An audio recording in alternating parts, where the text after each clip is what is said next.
On a foundation. Yes, sir. How many of them? Where only in Douala? Yes, all three hospitals are in Douala. We have one at Yassa, the second one is at Village, and the third one is in Bonaberry.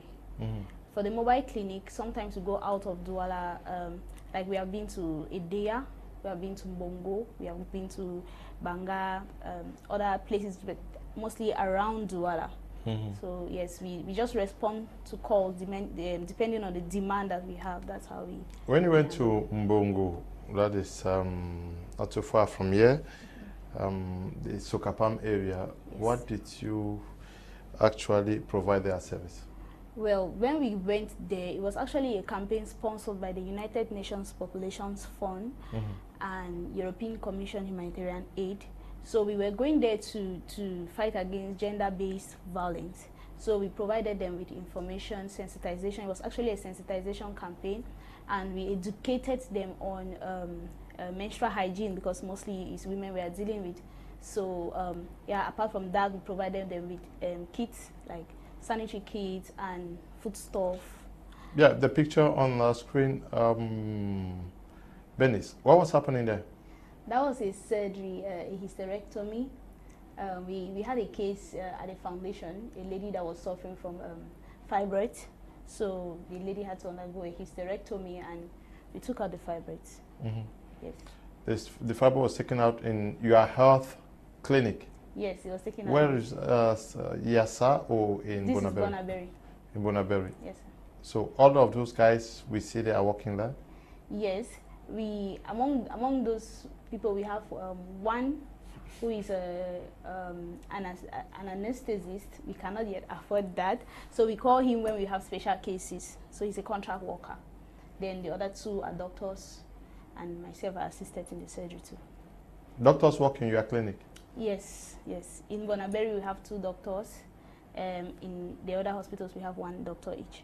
Benise, you are recruiting 2 doctors.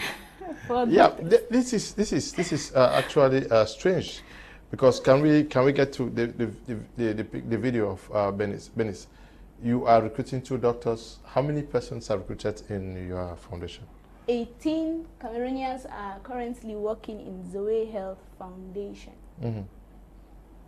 How old are you? 30. You're 13 years old? 30. Okay, you're 30 years old. Yes, I'm 30. And you are recruiting 18 Cameroonians. Yes. This is strange. Those are permanent workers. We also have other contract workers, which I don't include usually when I talk. And we have volunteers who are always available each time we need them. I'm coming back to you. Let me get to the fashion designer. You are into fashion designing. When did you start it, and how long have you been into it? Actually, I can say it's an inborn talent. I discovered this talent in me when I was 6 years old. When I grew up, I became an adolescent girl. I went into the training for 3 years in Bamenda. That was from 2003 to 2007. I graduated November 2007, and I was doing the job. I was doing the sewing together with schooling, and after some time I found myself in Douala because of the crisis. So I've been in Douala for the past 3 years, but the company here is just 1 year old. Yes, it just turned 1 year old. I am into fashion and designing. I sew for both men and women without leaving out kids. Yeah. So it was inborn. You went for training in Bamenda. After you graduated, you opened up your own venture? Yes, I opened a tailoring workplace in Bamenda, and I was doing it side by side schooling. As time went on, the crisis broke out, and I found myself in Douala. Here in Douala, I was just in the house doing it at home, and I gathered a bit of money. Then I opened another place. So the newly opened place here in Douala, Bonaberry, is just 1 year old. Okay, and you're working alone? Yes, as the CEO there, I am alone, but I have trainees. I have 4 trainees at the moment. Yes. You left Bamenda because of the crisis and you are into what you're doing. Yes. Was it not scary for you to start up something like this in Douala? It was so scary. It was really scary. Sometimes I cry. Before, when I started nursing the idea of opening a fashion house here in Douala, it was really scary. I go out day and night searching for a place. It was not easy to find, but God being so kind, He provided a place, and I'm there now. Hopefully, it's moving. It's moving. How do you get customers as a new person who is in Douala, very competitive town, and also complex? Yes, the town is really competitive. I get clients from when I just started. Most of my clients in Bamenda, when they got the news that I have had a place, they started sending me commands from Bamenda I saw and sent. I equally advertise on my Facebook status, on my WhatsApp status, and on my Facebook page. And from time to time, clients locate me and I get their work done. Yes, talking about fashion and designing, what specifically you can do just any style? Yes. For men and women? Yes, for women, I can do basically every style.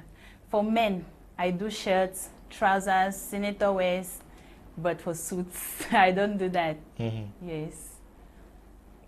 And your clients are quite satisfied with? Very satisfied, very, very satisfied.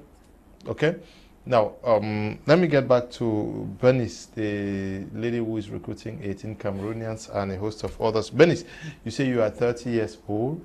You have clinics in Yassa, in Village, and in Punaberi, and you're doing a lot. You also run a mobile clinic. Where did you gather the money to engage in what you're doing? So I always say this, and I didn't gather money. I started off, actually, I started working in Douala, and I got laid off after just 2 weeks of working. I got framed and laid off work. So for me, I always have the upbringing that any company that lays me off is the loser. So I set off on my own. And I decided, I thank God for the support of family. I have a very good support background from family and friends. But I started off without capital. There's no day that I went out there asking for capital or everything. I started off with, like, let's just say 15,000 francs. Yes, I bought equipment for wound dressing. And I started off, I didn't start with a big capital. I don't know, maybe I should have sent a picture of you. We started as a kiosk. It was just a kiosk with cartons of drugs. There was no drug inside there. There was no medication there. I just went, I was doing voluntary service at a hospital. So I would go there, and when they use the drugs, I would collect the cartons and I come and decorate in my kiosk. So if you come to buy, you would think that we are well stocked. But usually what I'll do is I'll collect your money, go and buy, come and provide, and then make profit from there. So that's basically how I started Zoe Health Foundation. Yeah, you were doing wound dressing. You started off. Yes. Yes. But where were you getting the guys who were wounded? Okay, I was doing voluntary service again at the hospital, Genico Obstetric. I'm forever grateful to them. So we had a lot of patients that came to the hospital, and they didn't have somebody to stay. Douala is a busy town, so somebody may come to the hospital and their child is really sick, but she needs to go to work. So she's like, how can this happen? Don't you have a nurse that can come and clean this, do this work at home? Since it's only wound dressing, why I can attend to my other things if the child is at home? So usually the senior nurses will be like, oh, Benise is an expert when it comes to surgicals and wound dressing and all of that. So they'll just give me the pass, and then I'll locate their house, and then I'll go and do the wound dressing. We make an arrangement and they pay me just like that. That's how it went. Benise, what is your qualification in this health stuff? Okay, I'm actually a senior nurse, B.Tech, bachelor's degree, yes, in technology of nursing. Yes, that's my qualification. Now, when you were laid off and you thought of beginning what you're saying, what was the picture? What was the vision before you? Okay, You were so just trying your hands into what you were doing, or you had a plan? I had a plan because actually, even when I was working in the hospital, I realized that my Anglophone brothers and sisters, I have to say this, were not being treated properly because of two major reasons: identification documents and language barriers. So usually there was some issues in the hospital, and Anglophones always got angry. So when I started off, I was looking at a world where everybody will have access to health care at the comfort of their homes or their offices or wherever they want to be, and still have quality care, because that is what they deserve. That is what, at least if they don't get what, at least if they are not healthy, at least they should get good health care, no matter who they are or where they are coming from. So I started off with a perfect picture in mind. I wanted to make healthcare accessible, affordable, less time consuming, tech friendly, and patient centered. That was my goal. I wasn't doubting anything. So you started off taking care of the wounds of people. Today you are recruiting 18 persons. Can you explain how you got there? Yes. So my story is not complete without God. Okay. I will give him the credit, because he truly, this is a miracle. Yes, because I know a lot of people that are probably more pushful, more qualified, and more known, more equipped than me, but God singled me out. So yes, when I started out, it wasn't easy, but I had support, as I earlier mentioned. People, when I treated one or two cases, I went digital. I had learned some digital skills, so I went digital, and I posted, and I started gaining a lot of attention from people both in the country and out of the country. So they started sending in, their support. Some people supported with ideas, some people supported financially. Of course, 100% of the support, they wanted it to be driven towards the underprivileged people, which in this case was internally displaced individuals. But then I kept going. I just kept at what I was doing, and I wasn't extravagant. I saved up like an ant, and I just lived my minimum, the way I could live at that time, while I invested into the future. So that is basically how it worked out. There was no day that somebody came and drove his car and gave me a huge sum of money. No, we saved up the money we could save up from the business we were doing, and we grew from step to step. Worth mentioning, one of the biggest goals that we had was when we had this contract with the United Nations Population Fund to take care of internally displaced individuals in the IDP camps. So that was a very wonderful opportunity for us, and of course we used it. That's how we even opened the branch in Bonaberi. Okay, that's how the branch saw the Day of Light. How difficult or easy was it for you to set up your shop in Douala? It was actually not easy. It was very difficult, because one thing I realized here in Douala is that we want to set up a business. The money the capital you put in for rentage is more than the capital you can ever even invest in buying machines and starting up. So, as a starter, as a beginner, as I was, I didn't have enough money. So, but God being kind, God really been so kind to me. It was just like a miracle come true. I don't even know how it happened, but it was a miracle to me. So many persons are afraid to start up something on their own. Why did you not opt to work for somebody? No, because I always have this push factor in me that always tells me that no, you can make it. No, you can make it anywhere. You can make it. And working under somebody here is somehow. Yes, because you are not even guaranteed at the end you'll be paid. You are treated somehow. So since I had my machine in the house, I preferred instead of working under somebody, I prefer to work in my house and have my peaceful time to spend at home and do other things. But when I was about, what actually pushed me to have this feeling of opening is because I took part in one fashion and designing competition. That was in 2019, yes, the Amuses Fashion and Designing Enterprise. We were about 18 competitors, and I came the first, which gave me a sum of 350,000 francs. And then when that happened, my family members and friends too, they chipped in something to make a start. So I was really, that boosted up the desire of getting a place. But were you not afraid to fail? No, I was not, because at the beginning when I applied into the competition, I saw the competitors.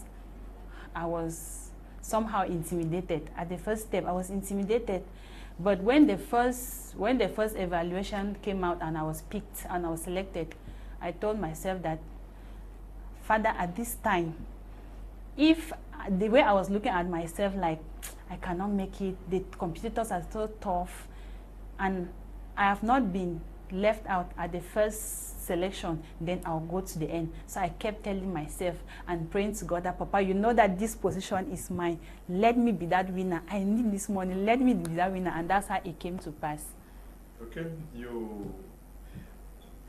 some persons are afraid to open up their own structure because they fear that they may open up and then the business does not work and they fail. Why do you believe so strongly that you're going to make a difference? Is it because you believe in the talents that you have? Actually, that's the fact. I know what I carry, and I know that I'm born for this.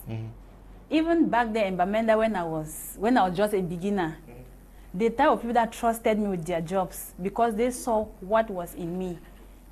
So that kept me going, even at the point when I found myself in Douala, and those people kept encouraging me, Magdel, what are you doing? Won't you open another place? So I was so pushed, and the confidence they gave me, I was so happy with it. The confidence actually pushed you to believe that you could make it on your own. Now, Benise, you are into this foundation stuff.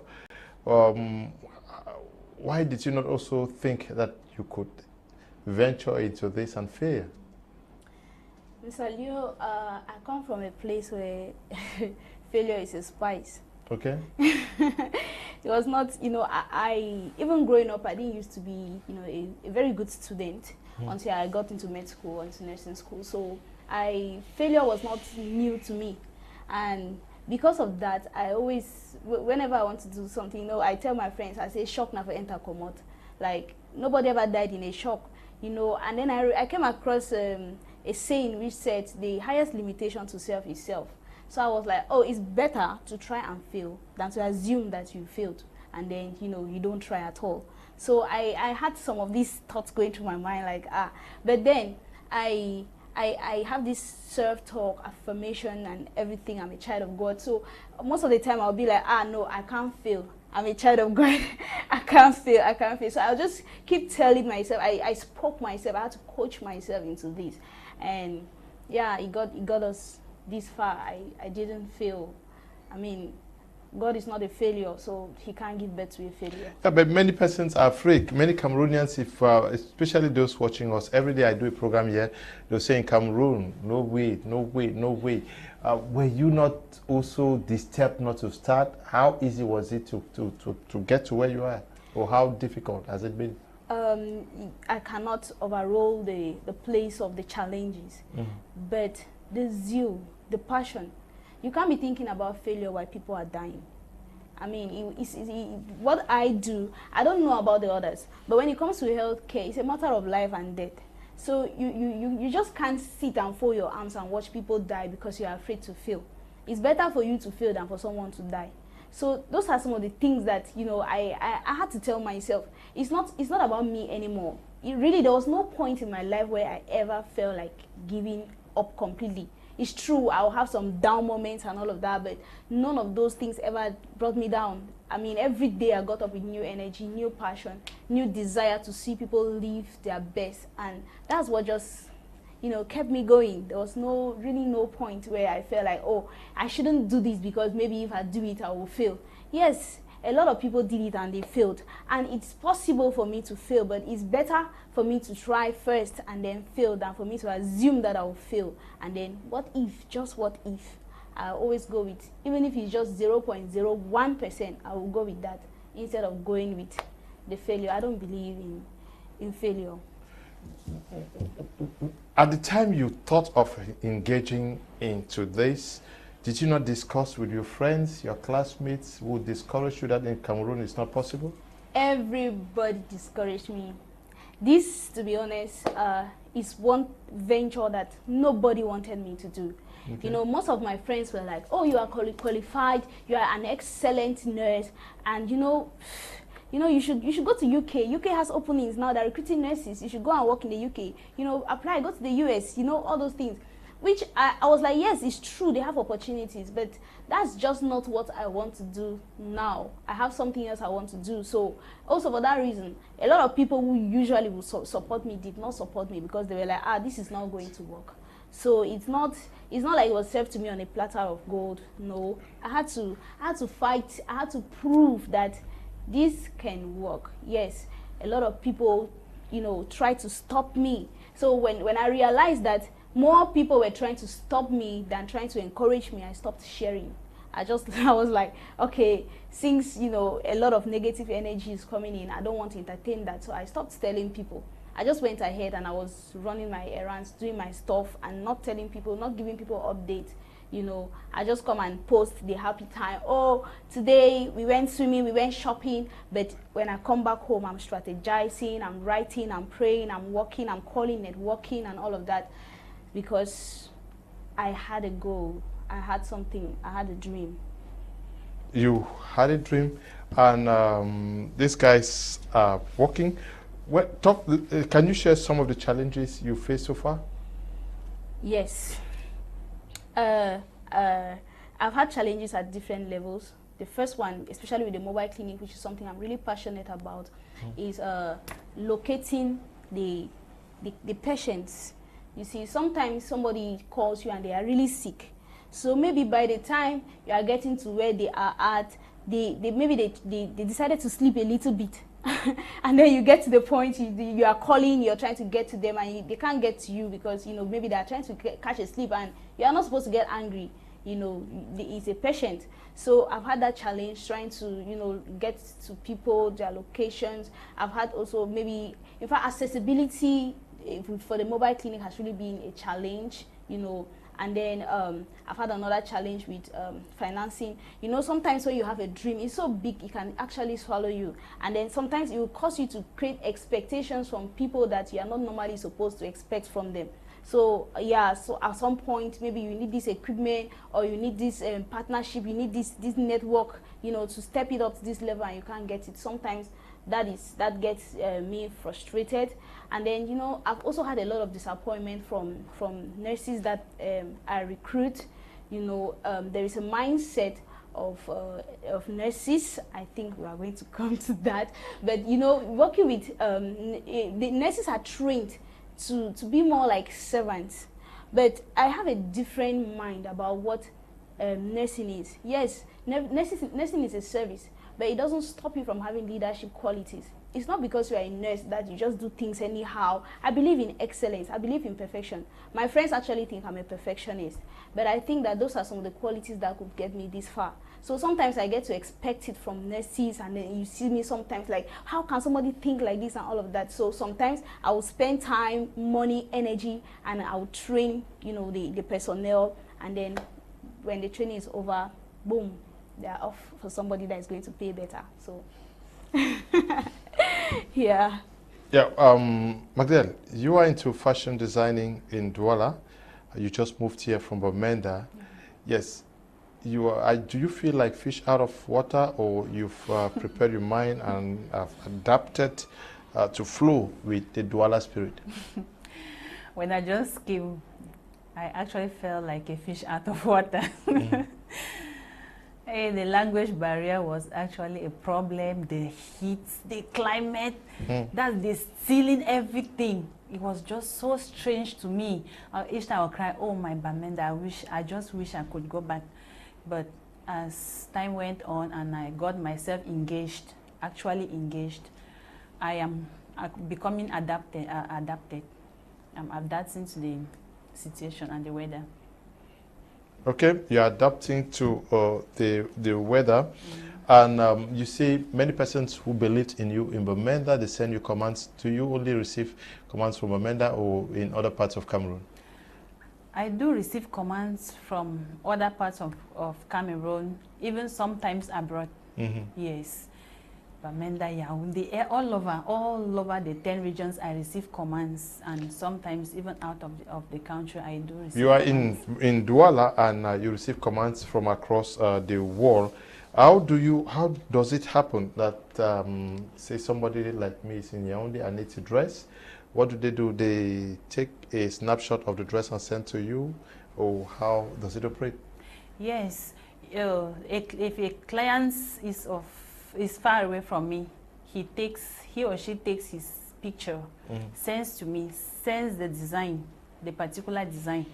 From there, I can estimate the measurement and then I just do the design and send. And most often, they don't have a problem with that. They fit extremely well on them. Yes. But there is this tendency of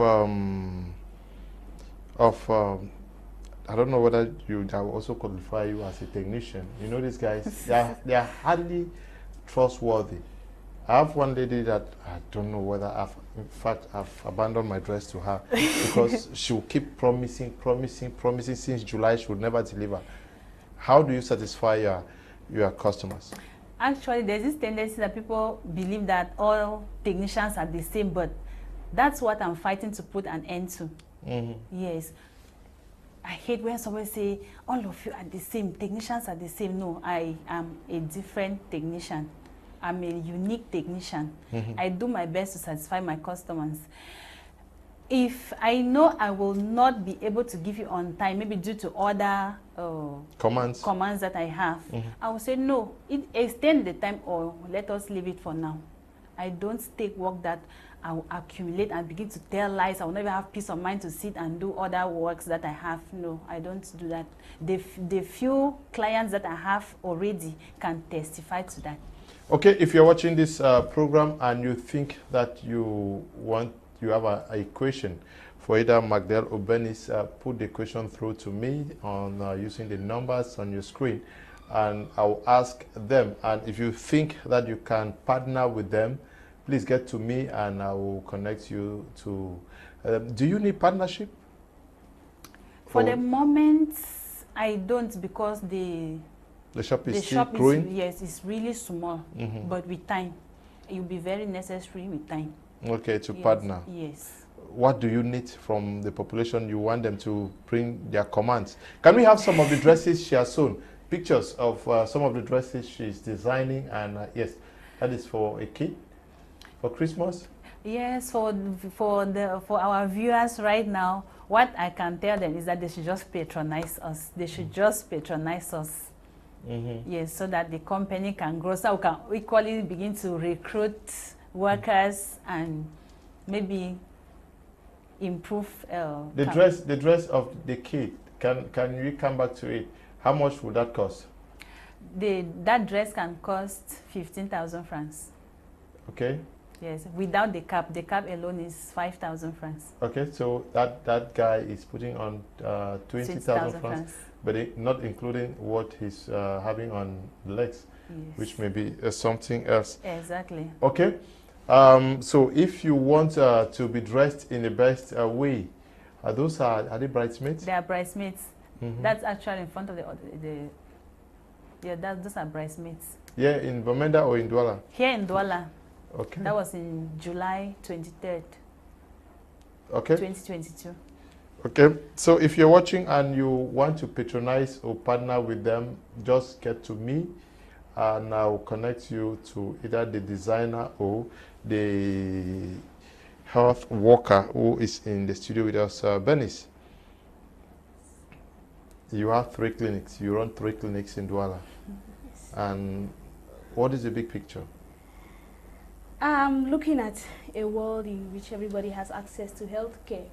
So for now, keeping it at the level of Cameroon, I want our mobile clinic services to be available nationwide, so that I'm thinking about a platform, a mobile platform where people can access command healthcare services or products and get it delivered to them. I'm also thinking about a Zoe Health Foundation in every region, like a main hospital in every region of the country. And this one is something that I'm really working on, and I really, I would like that in the nearest future we'll be able to partner with insurance companies, so that it would boost our reach. Because of course at this level, since we are not yet working with insurance companies, it's a limitation. So some patients cannot enjoy our top-notch services because they are insured. So I would like to work on that and be able to work with insurance companies. Where did you train? Sorry. Where did you train? I trained at St. Louis. Amanda, my twin queen, Dr. Nick Ngoyam is my father. Have you met him? Yes, he knows about me. Okay. Yeah, it's true. I met him in an event and I introduced myself, but he didn't have time for me to pitch the business. But I really hope I can meet him in a good setting and we talk business. So you trained at St. Louis? St. Louis, my twin queen. Okay. Yes. Can you share your training experience? Oh, everybody that I meet, I send to St. Louis. Even people that want to become engineers. Even people that St. Louis. In St. Louis, you realize when I was talking, I didn't mention that I had any issues with languages. Yes. Going to St. Louis, I was pure Anglophone. Never heard French from anywhere. Grew up in womb, and no access. But in St. Louis, before leaving St. Louis, I could understand French. I could write. And I could speak, at least I could express myself in French. Minus that, Dr. Nick organized training courses or conferences for leaders. Nurses are considered as servants in the community, like that is for real. But to see a CEO that will organize leadership conferences for nurses, he will actually come to our class and inspire us. The first time I went to St. Louis, he was like, write an essay about you and title it Who I Am. And everybody wrote their essays, and everybody wrote, but that was an awakening to me. Introduced us to great people like Miles Monroe, introduced us to his books and all of that. It's really something you don't see all the time in higher institutions. St. Louis opens me to the world, minus the fact that I have top-notch nursing. Like when it comes to nursing, a lot of people actually think I'm a medical doctor because the knowledge that I acquired in St. Louis. Honestly, my friends that are doctors, sometimes they're amazed, like, is this one, are you a nurse? And to even imagine, I wasn't the best in my class. I would really want to, please, if you let me take this opportunity to thank Dr. Nick again. I only paid school fees in St. Louis the first year. The second and the third year, because of my exceptional performance, he gave me a scholarship. So it is because of Dr. Nick that Zoe Health Foundation is the knowledge, the financing, everything. He may not even know what he did, but I just hope one day I get the opportunity to really express my gratitude to him. Wow. I hope Dr. Nick is watching. And you, where did you train? I was trained in Bamenda, Bambui to be precise. Yeah, from Ambiance Fashion and Designing Enterprise. And are you in touch with them? Yes, are you working yes. Collaboration? Do they send work, or do you direct persons to them? Yes, I work in collaboration with them. Well, sometimes when he has commands from Douala, he will refer me. Okay. Yes. He's actually like a father to me. A day cannot go by without us talking. Now, in Douala, what is your greatest challenge when it comes to work? Are the trainees good? Is it easy to have them? Are they women or men? All my trainees are women. Yes, they are actually good, but you know, when girls of adolescent age come from different homes too and backgrounds, it is not easy to handle them, but I do my best to head them like a parent and like a tutor to them. Okay. Yes, and then one of the challenges I face too is getting desired material for certain outfits. Sometimes you are inspired to produce a particular design, but you go to the market, you are not able to get that material. Sometimes you need to make connections, and then the only place available to get it from Nigeria. But now, how do you even get to buy such quality material from Nigeria? You need finances. So it will always boil down to finances. It is difficult. It is difficult as a beginner. It's really difficult. Now, also, are you not facing issue of pricing where the customer wants a very beautiful dress and maybe the material is expensive and they will not be able to pay? How easy do Cameroonians pay for their services? It is not easy. It is not really easy because somebody will go online, a client will go online, download a design, a particular design that you see just the cost price of the materials amounting maybe to 95,000 francs, 100 and something thousand francs. And then when you give a price, they say, ah, Magdel, expensive like this. So sometimes I just encourage them that, okay, if we are able to find this material in the market, we go together. Let us buy the material. You buy the material, and then we come. We just arrange for the production fee, and I do it. Now, do you make benefits from what you're doing? Yes, I do make benefits from what I do. Though sometimes it's really difficult. Sometimes it's really difficult, but I make profits. I make profit. If not, I would have closed the place already, so I make profits. Okay. Please, these are young Cameroonians who have decided not to go looking for jobs. They decided to set up their own initiatives so that they can help themselves and helping other persons. She is an IDP in Douala and has opened a fashion shop and has trainees under her. I'm talking about Magdel. And then we have Benise, who also trained at St. Louis University. She is in Douala also and is running 3 health clinics in Douala and mobile clinics. She's rendered services in Douala and out of Douala, in Idea, in Bongo, and other places. And she's looking forward for your patronage, advice, encouragement. So please, if you are watching and you are inspired, you want to get to them, do well to write to me. I'll connect you to them. Now, Benise, let us talk about the quality of the nurses and doctors. Very difficult. Many persons are complaining that it's difficult to get a nurse who would actually do what they profess when they're taking this Nachang oath. Yes. Yes. They are not patients, they are hardly there, their minds are away because maybe the pay package is not there. How are the nurses who are working under your foundation? Okay, so the first thing with nursing in Cameroon, I agree with you, is that the pay package is not enough to compensate them for what they are doing. But like I tell everybody that works in Zoe Health Foundation, minus the, it is bad enough that we cannot really pay you enough for the work you are doing. What I won't let you do is to add something again to that. What do I mean? Okay, granted, what we are paying is not maybe what they will pay in America, but at this, with the time that you spend with us, we do what we call capacity building. So with my team, every Thursday, 7 p.m. to 8:30 p.m., we do capacity building. We take out a day.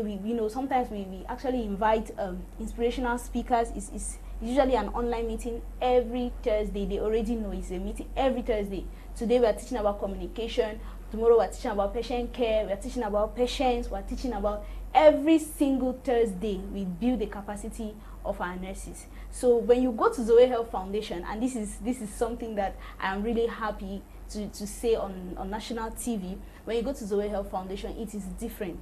Our services are top notch.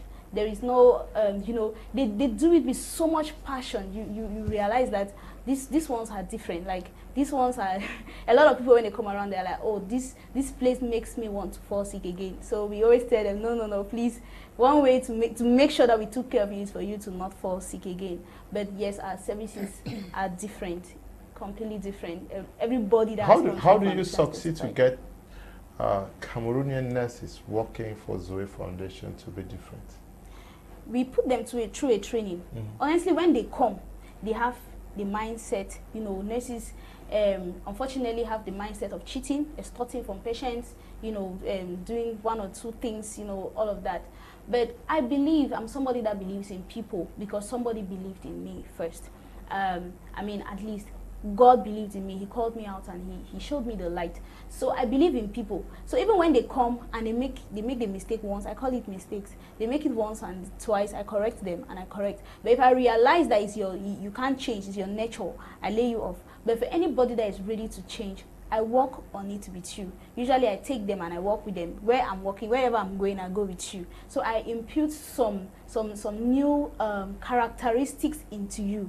And I put you through a period of training. There's nobody, even those that were fired, that worked in Zoe Health Foundation that came and left the same. No. We make sure that we put you through, you know, they call it brainwash. We put you through a process where by the time you leave Zoe Health Foundation, you are a different nurse. I always tell them that if you can work in Zoe Health Foundation, you can comfortably work in any hospital in America because we give you the standards minus the you know, the professional standards. We prepare you mentally for the work, and psychologically we train you, we equip you with tools that a 21st century nurse should have.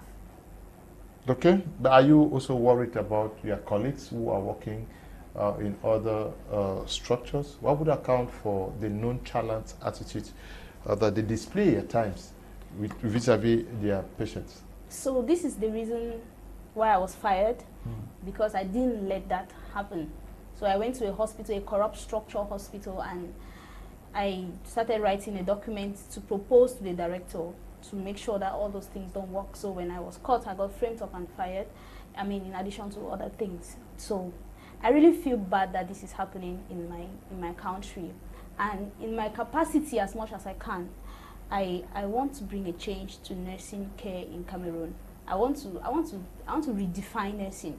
I want us to leave that place where, you know, they say nurses are like this and nurses are like that, into a place where everybody wants to be a nurse. So you shouldn't be aspiring to be a nurse because you are planning to eat the patient's food. But you should be aspiring to be a nurse because you want to put a smile on a sad face. So that is truly something that our nation is really suffering from. And I guess that's why God called me. Okay. Good evening, Mr. Lu. Can I have the number of Benise, the CEO of Zoe Foundation? Benise, can I have your number? 6800 6800 21 21, yeah? 207. 207. Okay. Benise Zoe Foundation. So you are asking for the number of Benise. I've sent it to you. You can get to her either to... But now, if somebody is watching and is out of Douala, needs your services, how does it work? Now, it depends on the particular kind of service that you want. Now, if you want maybe a nurse to take care of your mom in the house, that is possible. We can make that available. But if you are sick and you are admitted in the house and you want a nurse to come and take care of you, for now it's not possible because I don't just send any kind of person to take care of the sick. I would rather you go to the hospital. But I like to send somebody that I have trained personally, and for now I don't yet have teams in other regions except Douala. Okay. So if you have maybe a sick mother or a parent? Yes, you just need maybe somebody a nurse that will remind her to take her drugs, keep her clean, all those things. Yes, you can make that available. But if you are maybe having malaria and you need maybe 3 days or 4 days care, for now, we're working on that. Okay. Good day, sir. I'm interested in the male dress I saw on TV for 15,000. May you help me with the seller's contact? Can I have your number? 651. 651, yeah? 66. 66, yeah? 76. 76 68. 68. That is Magdel's number. Yes, sir. Yes. Magdel fashion. Yes. So you want the dress. Magdel will supply the dress for you. Okay. You guys should patronize them. Good evening, Mr. Liu. Please tell the tailor girl I love her, but she should not expose herself. Isapa is writing from Kumba. Okay, Isapa, Magdel has gotten, yeah, but she's a stylist, yeah, to understand. Good evening to all in the studio. Please, I would like to know how much is the training fee for a fashion designer. I'm writing from Chang. How much, what does it take for someone to train with you? It's 10,000 francs per month. 10,000 for 1 month? Yes, sir. In Douala? It's cheap. Wow. 10,000 for 1 month? Is that not what is the tax in villages? Yeah, I'm just a beginner, so with time I'll add the price. Wow. So the person who is in Chang, maybe you have a sister who is an IDP in Douala. If you want your sister or brother to train with Magdel, please. It's so cheap. The number. It's so cheap. Just I'll send you the number and then you can get to her. Good evening, Mr. Liu. Please with the number of that seamstress. I need a command. Tell her to let me her page of business through Facebook. You have a Facebook page? Yes, Magdel's Fashion and Designing Enterprise. Okay. So if you're watching, just go to Magdel Fashion and Design Enterprise on Facebook. Magdel Fashion and Design Enterprise on Facebook. You see her works. And Zoe Foundation, is it also on Facebook? Yes, Zoe Health Foundation. Okay. So you can also get to Zoe Health Foundation. Just write Zoe Health Foundation on Facebook. You will see them and then you can write to them and discuss with them. So many people are calling. We cannot take any call today. If you have anything, a question for them, send the question through the numbers on your screen. I will read it out to them. Or if you want to place a comment, you want their services, just write to me with the numbers on your screen and I'll read it out to them. Good evening, Mr. Liu, and good evening to the crew. My name is Sam J. Babila. I'm so much impressed with everything this evening. Please, I could love to get the nurse for partnership. Thank you. You want the nurse for partnership? I hope.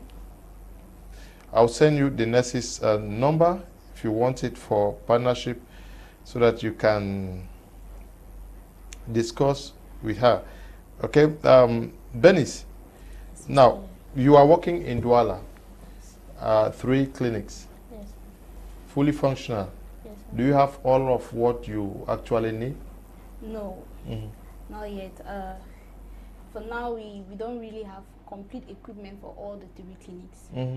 Yes, you know, it is here and there. Some depending on usually the laboratory is very demanding. It's a huge sum of money to really say you have a standard laboratory. So for now, we are still working on equipment at the level of the laboratories, and yeah, the ultrasound department or the radiology department also. We are working on equipment. Okay. Good evening, Mr. Liu, and to your young and beautiful panelists. They are all doing a great job. Kudos to all of them. I've still not understood how the nurse was able to own 3 hospitals. Daisy is writing from Kumba. She will explain. Good evening, Mr. Liu. Just want to say kudos to Magdalene. I'm glad to see her on my Media Prime today talking about her fashion business. May God bless the works of your hands, my sister. Ntef Siviline is writing from Yaoundé. I hope you know her.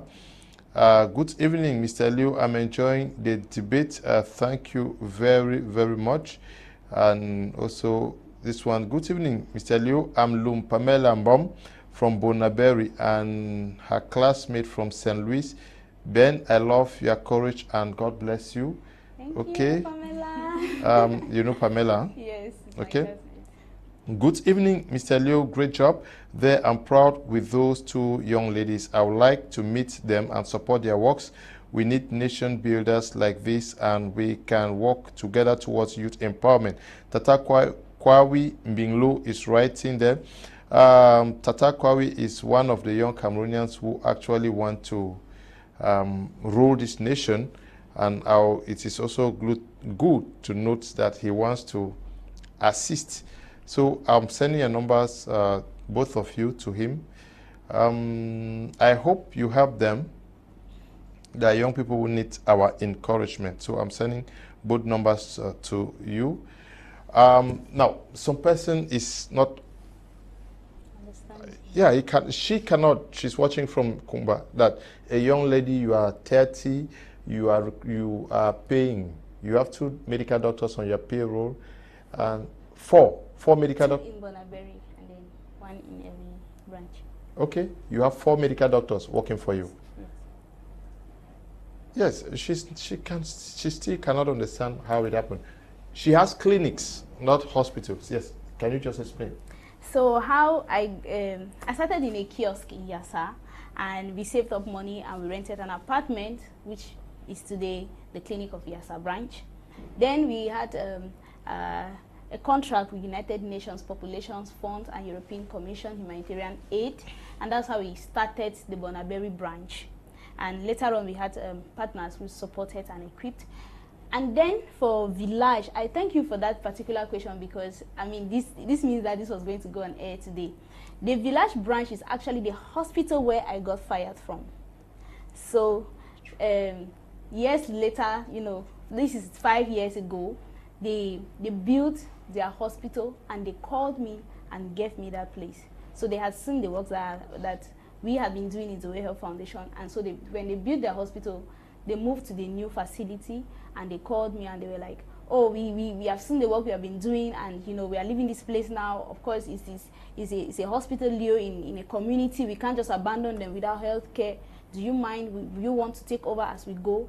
And so, of course, I said yes. So this also goes to the fact that, you know, even though I was fired, I maintained a cordial relationship with them. I went back there from time to time to volunteer and, you know, to work with them. It's not because I was fired that I became, you know, nonchalant or behaved anyhow. No, I kept all their information. Yeah, so everything went on well, and it was really a miracle to know that they even thought about me when they left, and they called for me to come and. Okay, so Daisy, I hope you've gotten what she says. She won contracts, 2 contracts, and the money, 1 contract. Yes, the money that came out of it, she was already running. You were running the Village. Yassa. Yassa. Yes. Was running. So yes, the money that came in from the contract you won. I opened Bonaberry. You opened Bonaberry and Village. No, Village was given to me. Okay. That is, Village is the hospital where I said I got fired from. So it was just given to you? Yes. Okay. They built their hospital and left, and then they called me to come and take over. Okay. Good evening, Mr. Liu. I'm watching my Media Prime live in my village, Nyeneba. I really enjoy your program, Dr. Zambo from Nyeneba village. I don't know where Nyeneba is. Good evening. Good evening to you, Dr. Zambo, and also greetings to everybody watching us from Nyeneba village. Good evening, sir. I'm so happy for the program. It's Cornelius from Bonaberry. I need the seamstress contact, please. Oh my gosh, and I'm getting married. Okay, you may have, yes, Magdel, you may have a command for this person who is getting married. One never knows. So I hope you get this lady. You give her the contract to sew your stuff. I'm struggling to send your numbers to some people who are requesting. Yeah.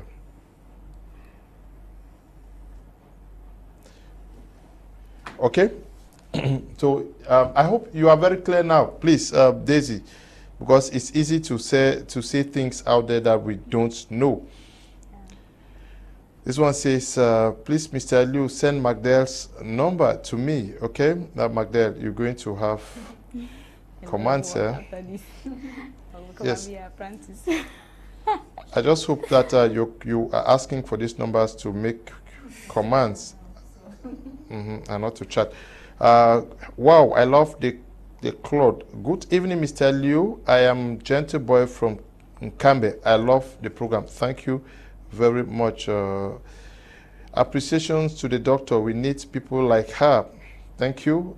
We need people like her with your encouragement. Good evening, Mr. Liu. I love the program and the work of the two young Cameroonians with you there in the studio. And if other Cameroonians do the same, I assure there won't be the rate of unemployment in the society. Paul is writing from Limbe. Good evening, sir. How to participate in your program? I want to advertise my business. Writing from Limbe. You want to advertise your business? Can you just call me after the program and we talk? Hello, Mr. Liu. Your two panelists are really nation builders. Can I know the age of the nurse in the studio? I'm Pankeng Yafe, writing from Bangulan Baptist Health Center. Benise is 30 years old. Greetings, Liu. Please, for the contacts of these two brave ladies. Mary is writing from Boya. Good evening to you, Mary. Good evening, Mr. Liu. Readily happy for good work our small sisters are pushing forward with, since integration in the public service is as strong as the bone. Tell my small sister Benise we are behind her. This is my Tama Damien, Director of Paul Macy Anglo-Saxon Complex, Yaoundé. Good evening, Mr. Liu. I'm enjoying your program today live from Bello. Kudos to the doctor and the seamstress. Now, many Cameroonians don't believe, especially as ladies, that you can engage in what you are doing and succeed because it is a man's war. Are you scared of men? Or do you believe that even as a woman you can do what God has called you to do? And do you have a message for many of our sisters who will get up in the morning? They do the nails that you have. They do everything and wait for the evening to go to maybe Dedo to chop fish and drink. I am not scared of men or the society. I believe there's this saying, they say, behind every successful man there's a woman. So I do everything every day possible to make sure that I am that strong support behind the man I am with, and even to the society. I want to make sure that I am that strong support to the society and to my family at large. My family in particular, it's a weak family. So when I see that God is using me in a way that can put smiles on the faces of my siblings and my aging grandparents, I see the need to push forward to be that shining light in the family. Yes, so just that alone keeps me going. And when the things I do for the society, when I produce a design for a client and they're like, wow, my Magdel, your works are just perfect, I feel like men should, like the society should give the opportunity for women to step up. Yes, the society should really give that opportunity for women to step up, because what some women do, like just listening from Benise's experience in her field here, I am shocked too, because she's a little girl, but what she does, some men out there cannot do. So I think that the society should really give women a chance. Yes, but many women would not want to even take the risk that you took. Even coming out to Douala, everybody will say, I did Douala at the IDP, I'm running from one area to the other to get an assistance. I cannot understand how those type of women live, because I believe that even if your family is as rich as what, or you have support as what, the money you work with your own hands is sweeter. Yes, when you spend with a lot of passion and pride, you can remove anyhow, and you also support people feeling like this is money I actually work for. So let me also spend it like this. You feel good spending and also supporting others, rather than just staying in one place and depending. Okay. Yes. Good evening, Mr. Liu. I'm Emmanuel Feka from Bamenda. Thank you so much for the show. I'm really enjoying it. Good evening, Mr. Liu. Ronaldo from Bamenda. I love the program. Wow, wow, wow. Thank you very much. Good evening, sir. Great. You are guest for me. I'm from Yasadwala, especially Benise from Mariama. You know Mariama? Good evening, Mr. Liu. I'm Ma Teresa from Bamenda. I just want to say courage to my daughter, B. Mabel. Good evening to you, Ma.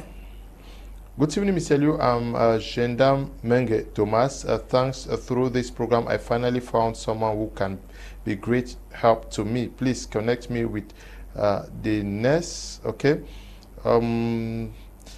Good evening, Mr. Liu. I really admire the determination of the two young ladies. They deserve our encouragement. Please, for their numbers, Vitalis is writing from Atlanta. Vitalis, okay? You have their numbers.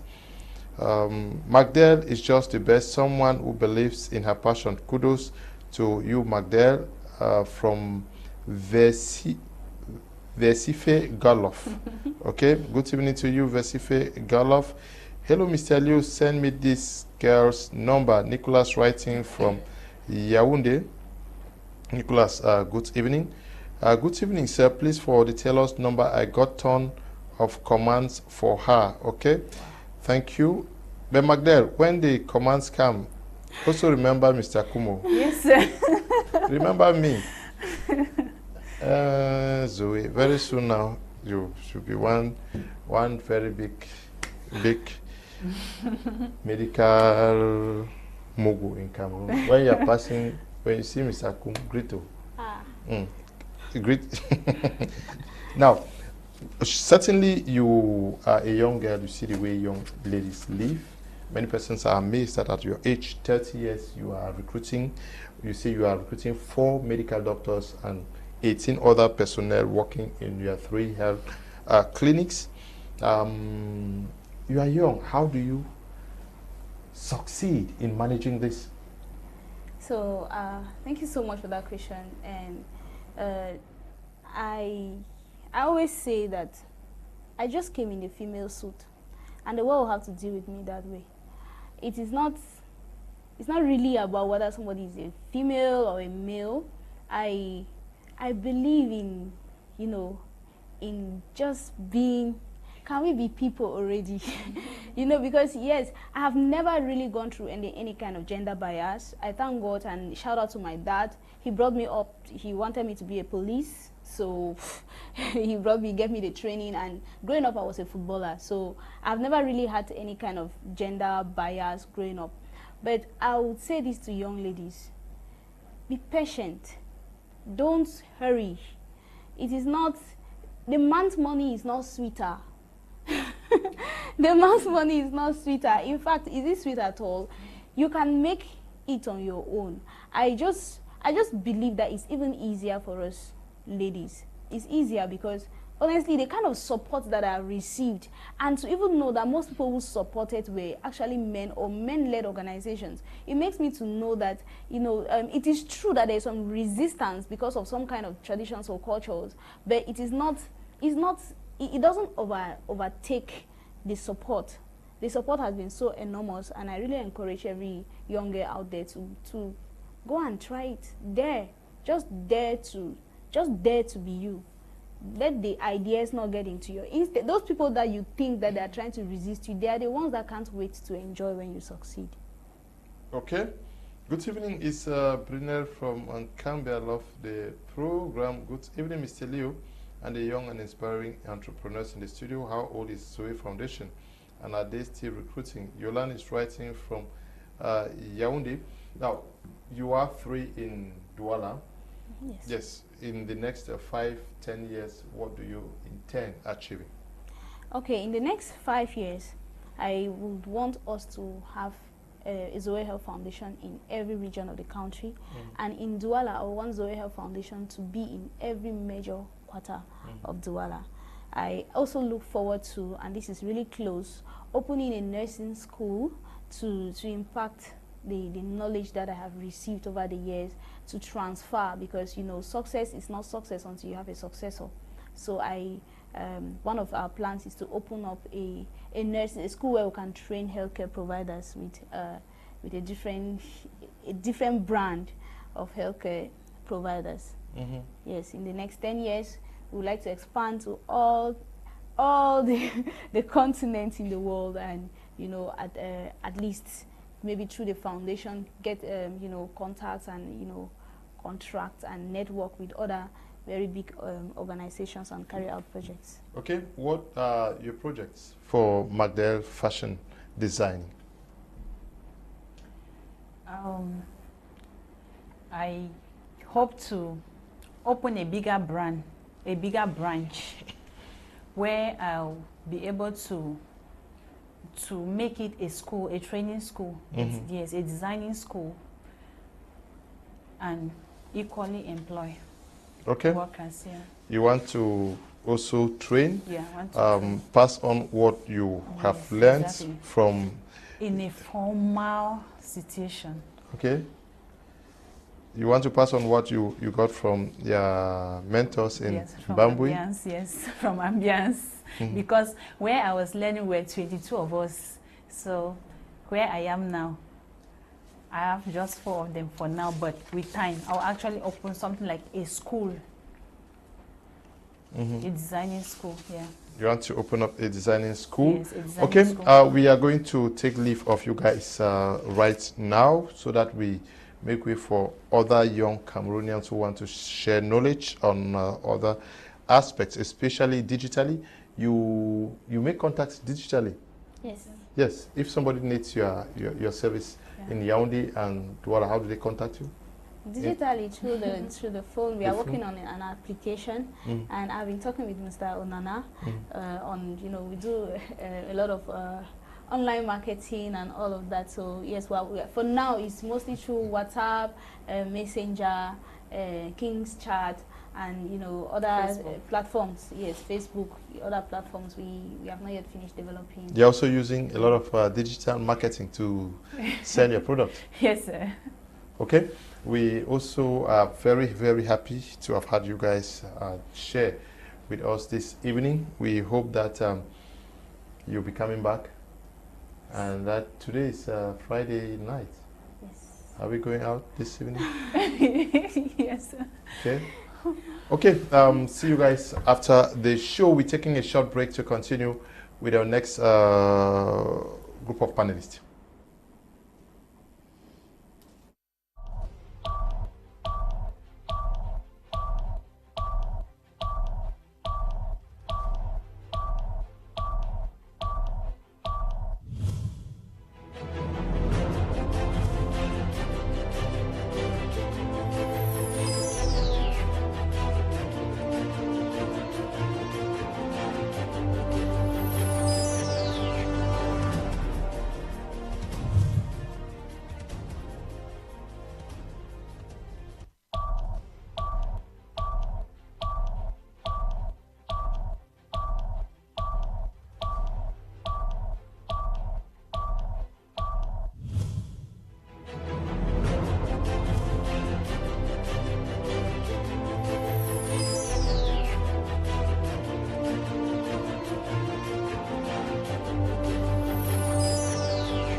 You're watching Prime on My Media Prime. We just finished talking with Benise and Magdalene, who were the CEOs of Magdel's Fashion and Design Enterprise, as well as the CEO and founder of Zui Health Foundation.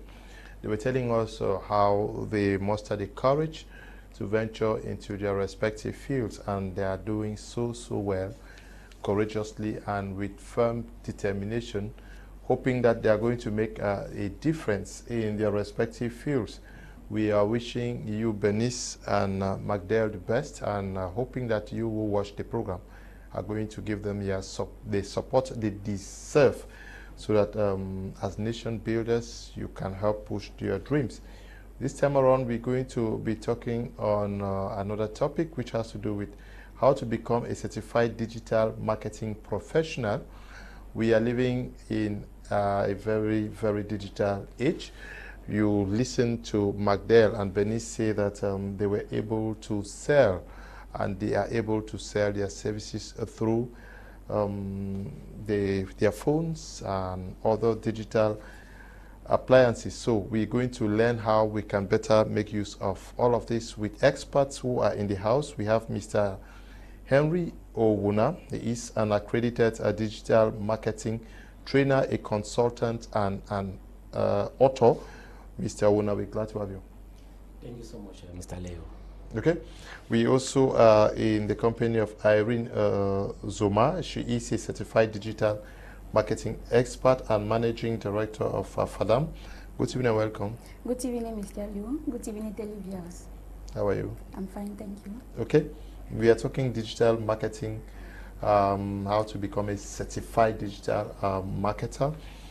Tell me how important it is to be a digital marketer today in our economy. Very good question, Mr. Leo, and thank you for that question. And once more, I'm honored to be here with you. Before I answer the question, I would like to once more introduce myself. My name is Henry Owuna. I'm an accredited digital marketing trainer, consultant, and also the author of the very popular self-improvement and digital marketing book, From Competition to Dominion, with the subtitle How to Conquer the African Market in the Digital Age. I'm also a graduate from the Salesian Pontifical University of Roma and co-founder of the African Academy of Digital Marketing. I also own a digital marketing startup called Digital Masters. And for the past 7 years, I've been training people and empowering companies with incredible digital marketing solutions. And I noticed that most often since I resigned in 2020, companies, multinational small businesses and medium-sized businesses keep coming to me every day. Even this week, I receive some applications from companies requesting for digital marketers. And this has been happening for quite a long time now. Every day, multinational companies, I don't want to call their names here, but they keep coming every day. They want community managers, they want people who can run ads, they want people who can write copies, copywriters, content creators. They want people who know how to manage YouTube channels and so on and so forth. So it actually got me thinking, and I began to understand that the market potential as far as digital marketing is concerned is very huge in Cameroon. Most people, especially here in our country, are not yet very versed with social media platforms, and it's an important skill, a high income skill for that matter, especially for young professionals, especially for university students, and also for young entrepreneurs. You see, one thing I've noticed is that most people, especially graduates after the university, they're not ready for the job market. They just acquired knowledge throughout the school, and it becomes like very challenging for them to get a job, because as I usually say, money doesn't grow on trees, it grows on skills. Same thing, school is not a guarantee that you are going to get a job. You must have a skill, you must know how to do something very practical. And digital marketing is a skill that you can develop, you can learn, and start making money from it. Okay.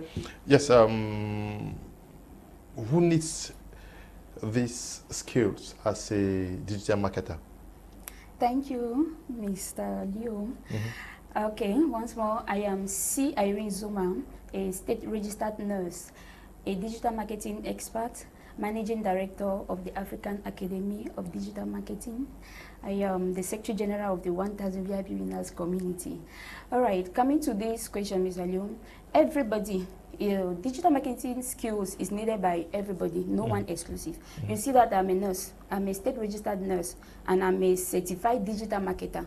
So everybody needs digital marketing skills. Yes, can you explain, because there are persons who may be bankers today, there are persons who may be just buy and sellers, there are persons who may be doing just some other things. Explain to them why they need this skill. Let me start by the buy and sell and small businesses. You know, when it comes to digital marketing, the first thing to understand is branding. Okay. Because your business is the way you put it out there. Nobody cares about your real value.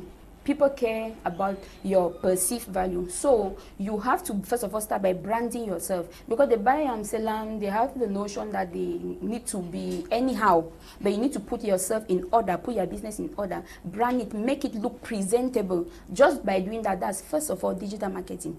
It attracts people, attract clients to you, and then you see that your sales first of all increase.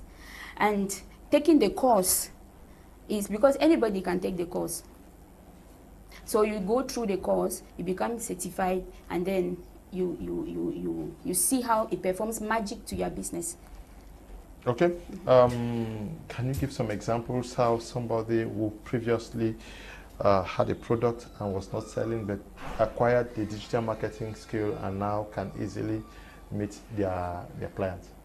Okay, that's super awesome.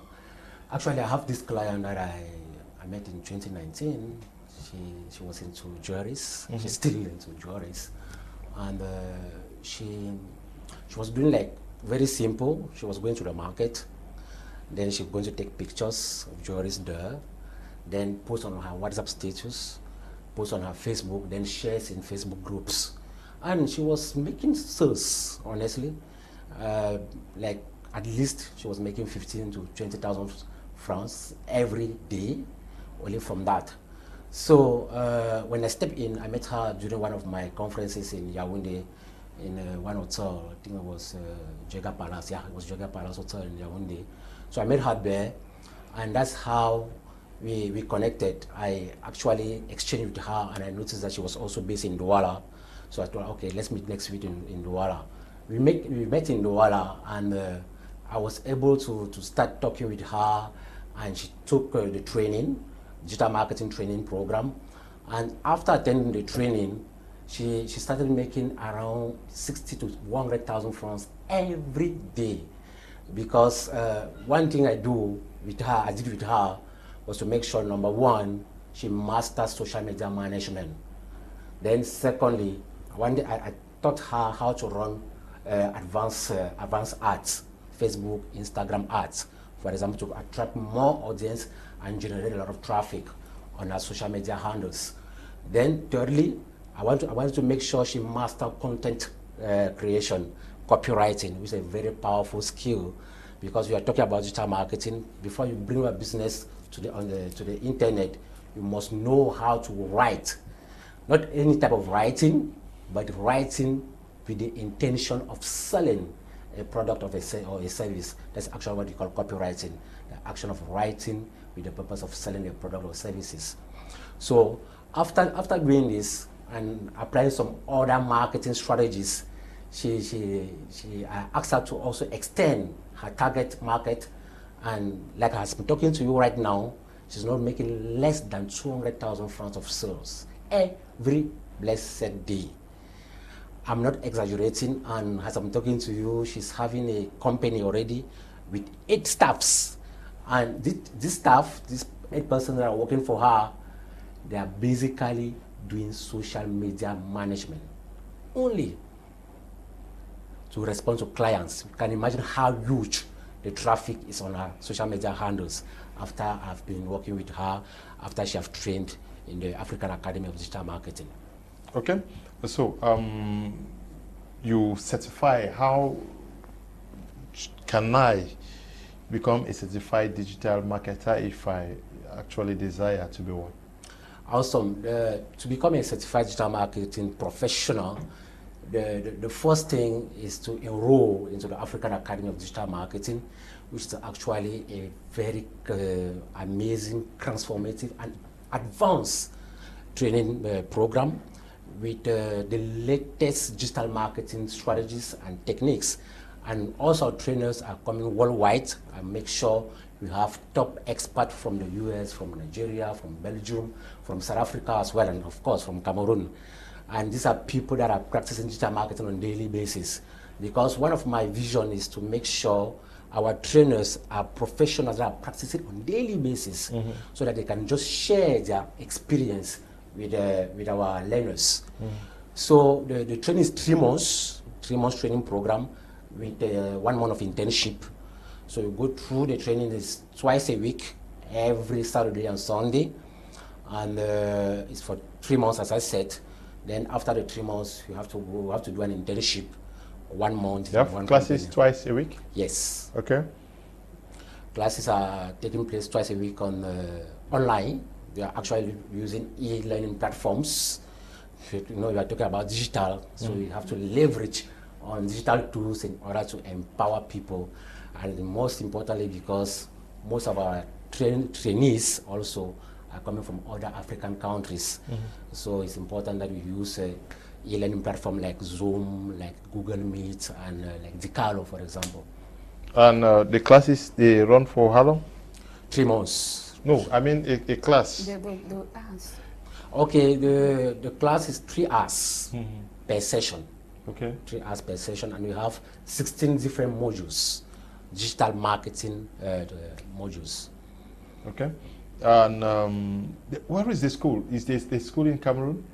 Actually, the school is registered here in Cameroon, and we are operating here in Douala for those who want to have a physical meeting with us or physical training, because we offer that too, though a little bit more expensive.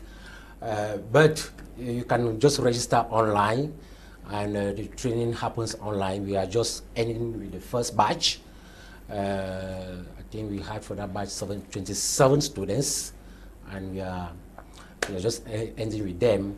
Actually, Madam Zoma was part of that batch, and because I was able to identify her potential and her talent, that I picked her and I hired her in our academy. She has now been working with us for the past 3 months. Okay.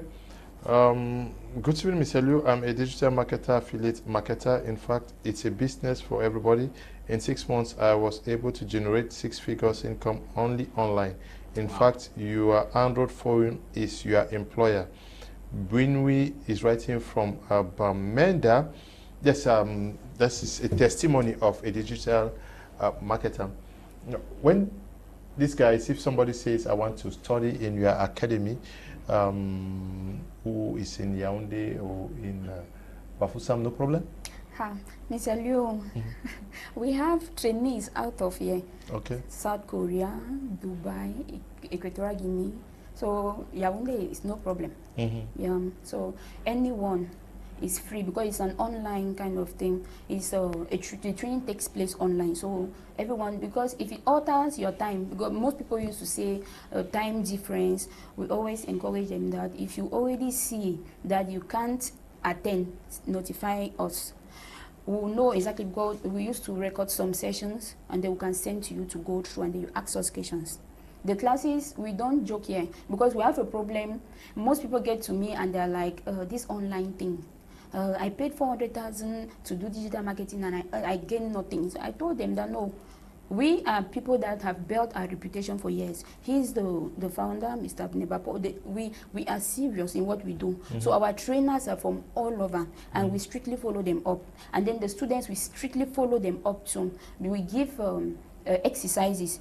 If we spot you that you came to joke or pull the name of the academy down, we send you a warning. And if you don't adjust, we're going to drop you and we'll phone you. We don't joke. We are out to train and make people see the importance of digital marketing nowadays. Digital marketing. Good evening, Mr. Liu. How much will it cost financially to become a digital marketer? Sultan is writing from Douala. Mr. Onana, can I just have your number? 668 66 8, yes. 3675 3675, yeah. 41. Okay, that is Mr. Onana. How cheap is it to do that course? I love that question so much. I share that question. Actually, on a serious note, if you have to give the real value of this training, it worth more than £1 million. And when I say it, I really mean it, because I know the value that we share, that our trainers share in this academy. But we know the hardship in our country, in Africa, in sub-Saharan Africa, and especially here in Cameroon. So we actually brought it down to 200,000 francs for those ones who learn digital marketing skills. However, for those who are watching this program, Mr. Leo, I prepare a special gift for them. For those who are watching this program, I have to be very specific and intentional about it. For those who are watching this program, Prime R, and who wants to learn digital marketing, and who are going to get out to me, the first 20 to get out to me, I'm going to give them a discount of 50%. It means instead of 200,000 francs, they are going to pay only 100,000 francs as training fee, then plus 10,000 francs of registration. Everybody has to register. So that's actually the cost of our training for those who are watching this program today. Okay. How lucrative is the digital marketing business? Because many persons actually sit at home with their phones and computers, Facebooking, WhatsApping, without knowing that they could get this training and become very, very indispensable to companies. Almost every company needs a digital marketer. Sure. Actually, I have this student who attended the last batch of the training, and she tested me this morning. She was so excited because she just landed a contract of 200,000 francs per month. And she was like, wow, thank you so much, Mr. Henry, for introducing me to digital marketing from the comfort of my home, using my smartphone and with the internet connection. I just landed a contract of 200,000 francs. I just need 5 clients like this, and I'm good to go. So from the comfort of your home with your smartphone, it's possible. I've been making it. My students have been making it to make money with your digital marketing skills. If you know how to handle social media, like companies are in need of social media managers, community managers. Every day they need them. Then secondly, if you know how to run ads like a pro with advanced targeting techniques, for example, if you master content creation, if you master how to set up sales funnels, maybe using platforms like ClickFunnels, like System.io, you know how to do this, you know how to set up chatbots for companies. This is a high income skill. For those who know about chatbot marketing, if you are setting a chatbot for a company, it's not less than $1,000 US dollars that you are going to make just from one client. That's how lucrative digital marketing can be for those who want to be really serious with it. Okay. Good evening, Mr. Liu. Tell Mr. Owner that I'm in and following direct. Let that 50% deductible be for me too. Esimo is writing from Tico. Mr. Esimo, good evening to you. So many persons, you are a state registered nurse. Are you still serving as a nurse, or you have switched completely? No, I'm a nurse. I'm a state registered nurse. So usually I go to my pro pharmacy because I own a pro pharmacy. So I go there, I just sit there waiting for clients. I will take my phone, WhatsApping, data is exhausted, I reactivate like that. But when I got to know about this digital marketing academy, I decided to take the course. And since I took the course, it completely, first of all, transformed my mindset. It changed my mindset. It made me to understand that I need to go on social media to impact lives and not to impress people. So I completely changed in the sense that even if I am posting something, it is to sell something. So my write-up is actually to sell something, even if it is my picture that is there. And I have a call to action at the end. Please get to me if you need this. So my business has changed a lot. It has helped me in so many ways. And you see that Mr. Owonaye, he spotted me. He saw that, no, this lady is intentional, and then he employed me. It's not just the academy. I'm not just the managing director in the academy. People get to me, even by saying that this is my coconut oil. Please, can you write me a content for me to be able to post? I do that, and they pay me immediately for that. So I get that kind of money that is not negligible.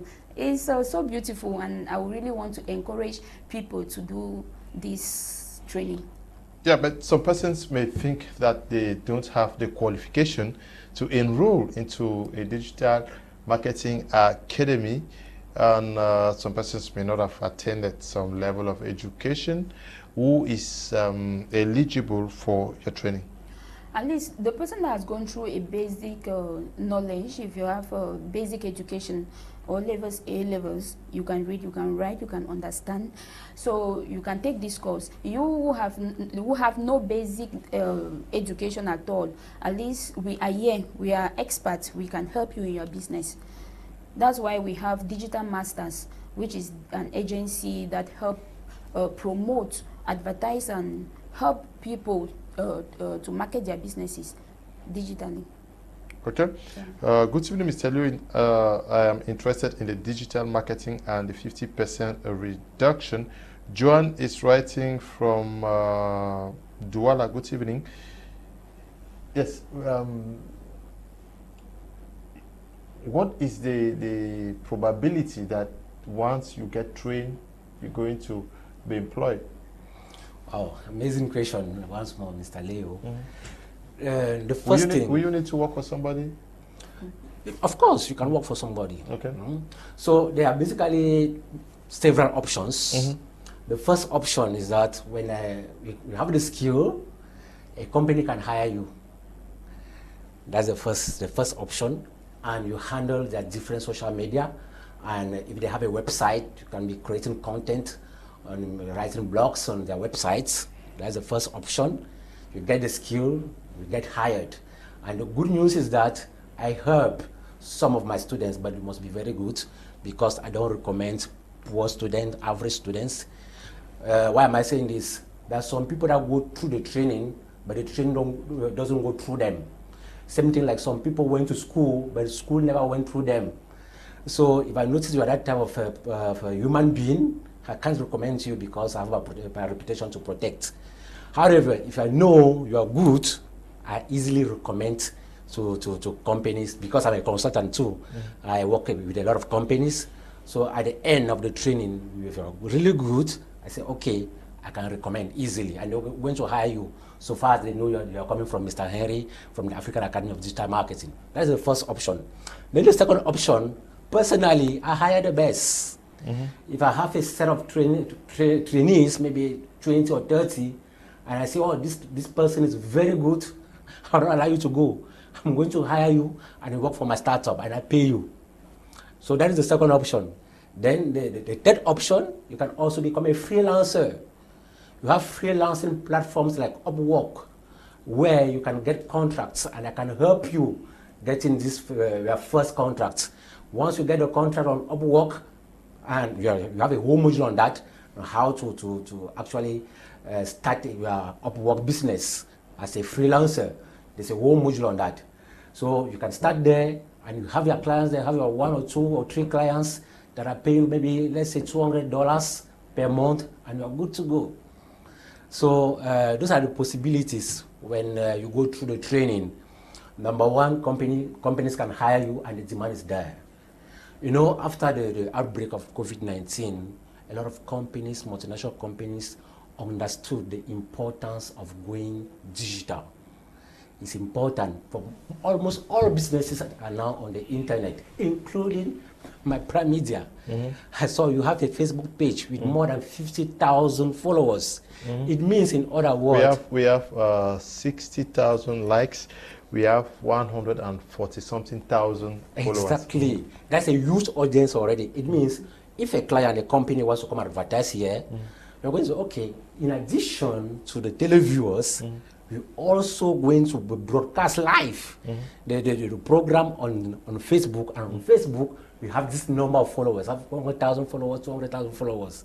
That's a bigger audience, apart from the traditional audience that you have already. So it's an added advantage that you guys have. That was a very smart move from the management of my prime media. Okay. Now, qualification. Some persons say we are talking about certified digital marketing. Please, we are not talking about some scheme where you can easily have money. We are talking about a school where you go and study. Yes. You study, you are told how to make money, how to become a marketing, a digital expert for a company. That is, a company needs somebody who should handle their Facebook page, their website, and a host of others. You are recruited to work in that domain so that you can help sell the company. That is what it's all about. Yes. Exactly. Because some persons may be watching us and they think that it is one scheme where they will ask you to come and put your money. And then, no. Yeah. It's a school. It's a training academy. Okay. Yeah, I just wanted to clarify, because some people might just be hearing digital marketing is so strange. It's not. It's like digital. It's not so much of a complicated people would want to see networking. Bring one person, bring two people. That's not it. Digital marketing is just the use of digital tools, your phone, your computer, and all the to market your products or services. That is all. When you take something you put on your WhatsApp status, that is digital marketing. When you post something on Facebook, that is digital marketing. Now with the academy, you realize that it is not just your WhatsApp status that you need, or Facebook. You can market through YouTube, through Google, through Instagram, all other platforms will train you how to do that. How to get clients from. If you Google my pro pharmacy, you will see it there. And I have clients calling me from there because my contact is there and it stands to the African Academy of Digital Marketing. I had no idea. I just know that I have to put things on my status. That's just all I knew. But with this, I don't waste my time on my phone like that, like I used to do before. So when I'm on my phone, know that I'm working. My mother, she no longer complains. Before, she used to say we are always on phone. Now she knows that I am working. Month end, I showed her salary. This is my sitting on this phone. This is the money. So everything needs to change. We need to change our mindset, because the first difficult thing that we face now is the will to learn. Many people, they don't like to learn anything new. Good evening, Mr. Liu. How much will it cost to enroll? Okay, I'm sure Mr. Onona talked about that already. Good evening, Mr. Liu. I'm interested in the digital marketing and the 50% reduction. Okay. Uncle Leo, please, for the marketing trainees number, Mr. Wonaimin. I'm ready for the deal. Mr. P is writing from Lime. Good evening to you, Mr. P. Good evening, Mr. Liu. I'm a silent follower of Prime. Please tell Mr. Ona that I'm in for the 50% reduction offer. Kenneth is writing from Yaoundé. Still enjoying the program. Personally, I am into network marketing. Can I use the digital marketing system to promote my business? I am sure you can do that. Just get to Mr. Ona.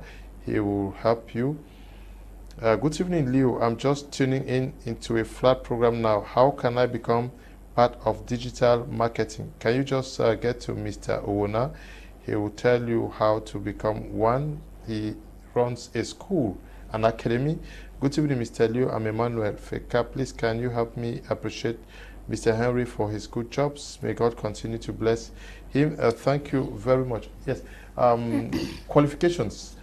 Who is qualified to come to your school? Okay, let me come back to that question, because it's actually the second time that I'm asking that same question. Yes. So, so far, as you have the right mindset, and that's why the first module, the first training module in the African Academy of Digital Marketing that is actually handled by Dr. Efa from the University of Yaoundé too, is mindsetting for digital success, personal productivity and mindsetting for digital success. The first thing you need is to have the right mindset. And if you know how to use your smartphone and you have been posting on the internet unintentionally, then you are good, you are qualified for this academy.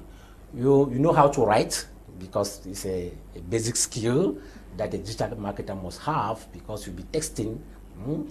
So far as you have your ordinary level, advanced level, you are good to start digital marketing, degree, master's degree.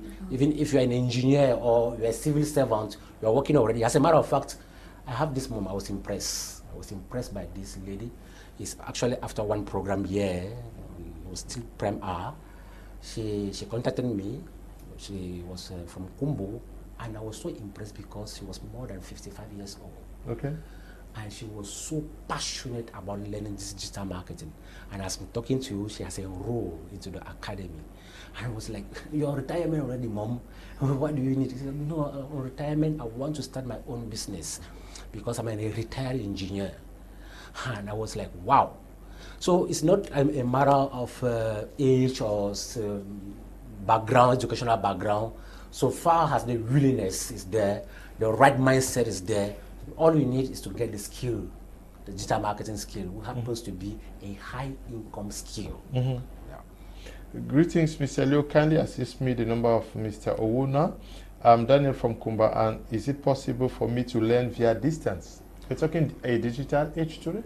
Exactly. So if you want to reach out to me, let me repeat myself again, because the repetition is a mother of all knowledge. I said 668, that's my WhatsApp number, 668 36 75 41. You can also reach to Irene. All right, you can get to me through 653 828893. 653 828893. That's my WhatsApp number too. Okay. Many persons are writing that they are interested in the 50% reduction. They say, consider me. Esther is writing from Yaoundé.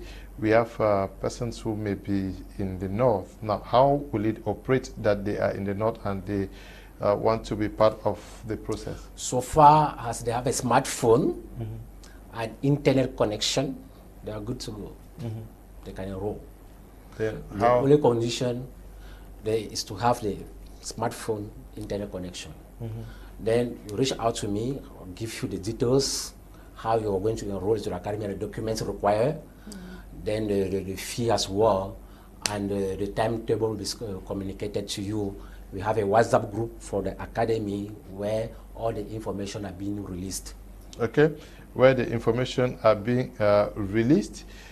Now, how do you also ensure that the certificates are recognizable out of Cameroon? Wow, very good, very good question. I love that question so much. So our certifications are recognized by Cameroon, the Cameroon government, number one, and not only Cameroon government, is an international certification program, because we have partnership with world-class universities and training institutes. And we have partners from the US that give us these certifications. Even here in Cameroon, we have partners like COSDEV group of Dr. Joybet. Yes. So the thing is worldwide recognized. I have this student who actually studied digital marketing with me last year in 2021 while I was in the UAE. And she traveled to the UAE also, and as I'm talking to you right now, she's working in a company, in a Chinese-based company, thanks to the certification she got from our academy. Okay. Now, the classes are ending when, and when do they restart? The new batch is actually starting on the 5th, which is tomorrow. Okay. Yeah. So the other batch just ended, so we're starting the new batch, the next batch tomorrow on the 5th. And to add to what she rightly said, the first 2 courses are totally free. It means before you pay your fee, you can come and attend the first 2 modules so that you see if it's really something that you need and it is something that is really relevant for you. I'm not in that type of drama where you just collect money from people and they are not satisfied. No, you come first, you attend the training, the first 2 sessions. It's only after you have attended the first 2 sessions that you can pay your fee if you are good to go. Yeah. And also, Mr. Leo, even after taking the training, let's say if your session is off and the new session begins, you are always free to log in and attend the class. That's one advantage. Like those who just finish their own batch, the new batch begins tomorrow. If you want to still attend, you attend and it's for free. Okay, it's going to be for free. So if you are interested to become a certified digital marketer, yes. At the end of the session, each person receives a certificate. Sure. At the end of the sessions, we're going to have a graduation ceremony here in Douala. You graduate with what? A diploma? A diploma in digital marketing. So after that, can you further your education from what they have studied with you? Sure.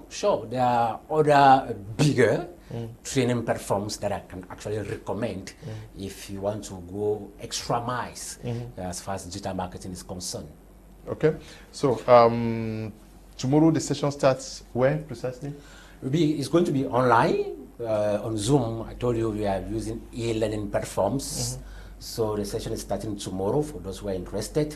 And the promotions, I told you, is up to the 10th of November. And as I said, the first 2 sessions, you can actually attend them for free. And registration is 10,000 francs. Okay. Registration is 10,000 francs. And training fee is 100,000 francs. Good evening, Mr. Liu. I'm very interested in this program. Please kindly tell Mr. Ona to include me on the 50% list. And yeah, is writing from Kumba. That is Mr. Ona's number on the screen, but I've sent most of you his number also, so that you can get to him directly if you want to benefit from the 50% discount. Mr. Ona, thank you for coming and also helping many persons to understand that they must not necessarily become workers in the health sector, in journalism, in all of that, but that in these fields they can become digital marketers and make good money. Exactly. Okay, thank you too for coming. Thank you very much, Mr. Leo. I just wish to say that if you start your business and then you neglect digital marketing, it's just like starting and telling nobody, like opening a business and telling nobody about it. And if you have a habit of sitting at your business place and hoping, hope will not do any difference to you. Marketing will. Thank you all for watching. Okay, we want to thank Mr. Ona, and to you, we also want to say we are very grateful to Benise and Magdel, who were here earlier on this edition of Prime Hour, the last for the week, and also wishing all of you a splendid weekend.